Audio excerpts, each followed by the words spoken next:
Well, back to the story now that's shaking the hedge fund industry, and this time it's in Germany. Let's bring in my colleague in Frankfurt, Philipp Encz. Now, Philipp, we know that the founder of the K1 hedge fund has been arrested. We also know that the investigation is on fraud and breach of trust.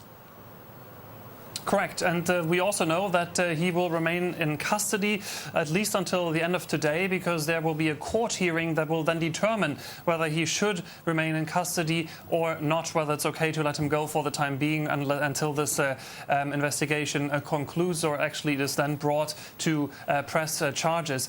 We're talking about Helmut Kiener here. He is the founder of the K1 group, and he is being charged, as you said, with breach of trust and also fraud. We're talking about 400 million US dollars here. The biggest chunk of that is with BNP Paribas. Banks also involved, JPMorgan and also Barclays. And so far, this is all we know. Historically, we also know that the German regulators have tried numerous times to rein in Mr. Kiener. So far, it hasn't happened. It goes all the way back to the year 2001, when they actually forbid him to market his hedge fund and to run his hedge fund at the time out of Germany. He then moved it to the British Virgin Islands, and this is where still the bulk of his operations, so to say, officially are located, despite the fact that he is living here and running his business from Aschaffenburg, which is like an hour's drive to the southeast of Frankfurt.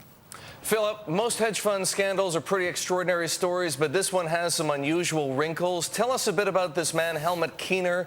He's a psychologist, right?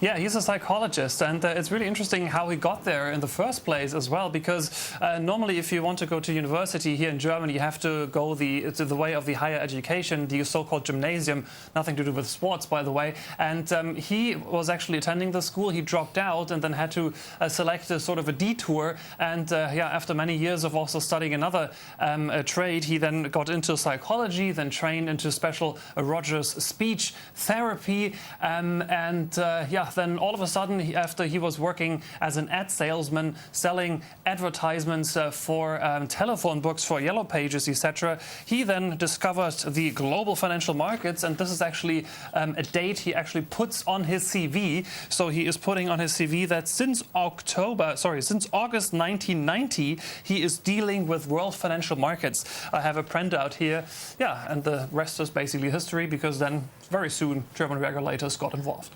All right, Philipp, thank you so much for that.